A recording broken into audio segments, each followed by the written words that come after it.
Should you clam up to supersize your business? Sharon Horne-Ellstrom here.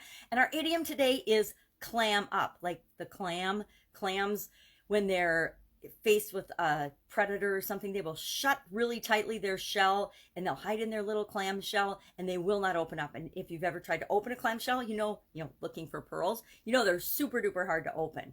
And this idiom was applied to people that won't talk, that refuse to talk, that remain silent no matter what. I think of it in legal shows and when the lawyers or the police are questioning a suspect or a witness and they won't say anything. They just clam up. Kind of like political discussions. They just clam up. Unless they have a platform, of course, and they want to spew out their political ideas and platform, then they don't clam up and you can't get them to shut up.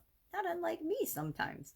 So clam up. What is keeping silent? What is keeping secret have to do with growing and building our businesses? Well, there's some things we want to clam up about. And so that's why I said, should you clam up about certain things?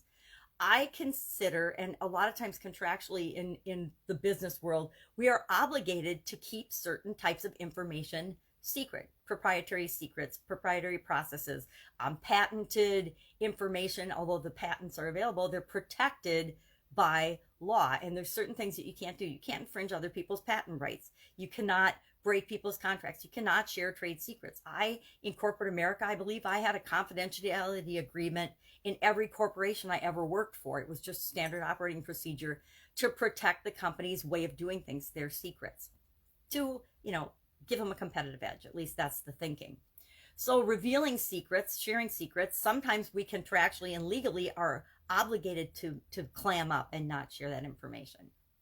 I like to think also in our businesses, we're the leader of our business and we have some sort of leadership role. Even if we hire people to help us, we're still a leader and a visionary for our organization, for the companies that we're creating. And in order to help them grow, I say a lot of times we're better off clamming up because we have 2 ears and 1 mouth for a reason. When we're listening, that's when we're learning everything we need to know. Number 1, about what's going on in our company. Number 2, what our customers need. Number 3, what we need to do next and how we can put all the pieces together. When we're talking and sharing information, we're not learning anything new. But when we're listening is when we're learning. So I found in meetings, especially with my department heads in corporate America, if I would just zip my lips the majority of the time, which is kind of hard for me sometimes, gotta admit, I would learn so much more and then we'd know what to do. We as a group would collectively, if we would clearly listen to one another, the collective knowledge and wisdom in the room was always more than we needed to solve any problem that we were faced with. So sometimes as a leader, we want to clam up and remember not only to listen, but also to let other people learn and grow and try new things and develop. And that's part of our job, is developing other leaders in our organization so that we aren't the only one that can make the decision. Heaven forbid, should something happen to you or you have a health challenge, and they're done that, where you need to know that you've got people that can step in and keep things running smoothly, even though you're on a respirator. With COVID-19, that's a bigger possibility, maybe not as much as people say, but it's a bigger possibility for those of us with health challenges, and we need to take that into consideration. This idiom actually has been around since the 1900s. Early 1900s is when it was first seen in print, although there's some speculation that was in a version of the Geneva Bible. I don't even know what that is. In 1560 or something, somewhere in the late 1500s. So it could have been around much longer than that, but it's been used a long time, but it wasn't necessarily written down, or there isn't a record or any tracing of it. And I Googled it extensively to try to find out where it came from, because I like to know where things come from. Have I used clam up, that expression? Absolutely positively. Have I clammed up? Absolutely positively. There's situations I've been in where I have been required by law to clam up. There are times when I choose to clam up. And the last area I want to address about should you clam up is in the area of I'm going to say politics and religion are the two subjects that I learned through a lot of trial and error and personal experience that I don't allow to be bantered about, talked about, joked about, or anything. And I ran a food business, so on the operating floor, on the manufacturing floor, we didn't talk about those things. Why?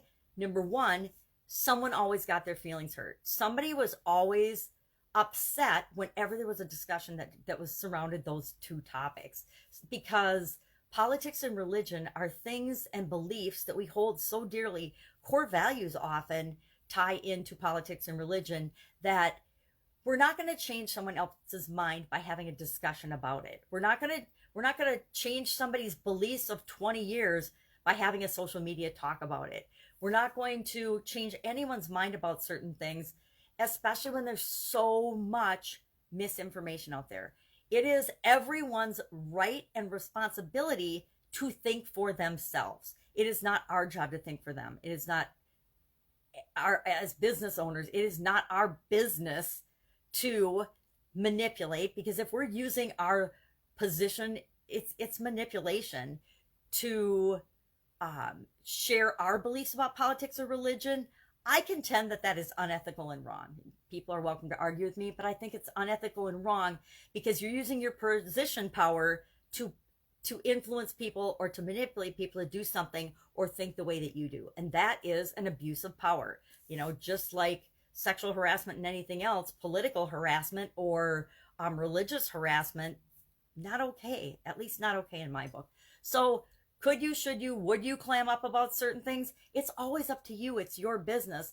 But know that if you take a stand on something as controversial as religion or politics, or there's all kinds of topics we could go into, you are opening yourself up to, number one, liability, legal issues and challenges, and alienating at least half the population on any given topic, if not more. So keep in mind, should you do that? Should you talk about those things? Always up to you. We live in a free country, thankfully. It's up to you.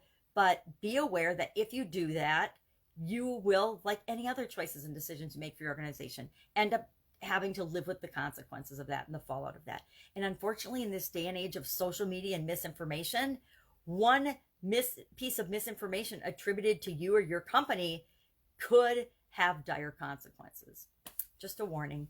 All right, clam up. Love to know your experience with this particular idiom. Like I said, I could probably go back in my memory banks and find hundreds of examples of me or somebody else clamming up. I remember we had an illegal worker situation at one of the companies I worked for, and that was a huge situation of people clamming up, and getting information was very challenging. All right, have an awesome day. I will be with you tomorrow with another interesting idiom. What does it mean? Where does it come from? And how might you use it to grow your business today?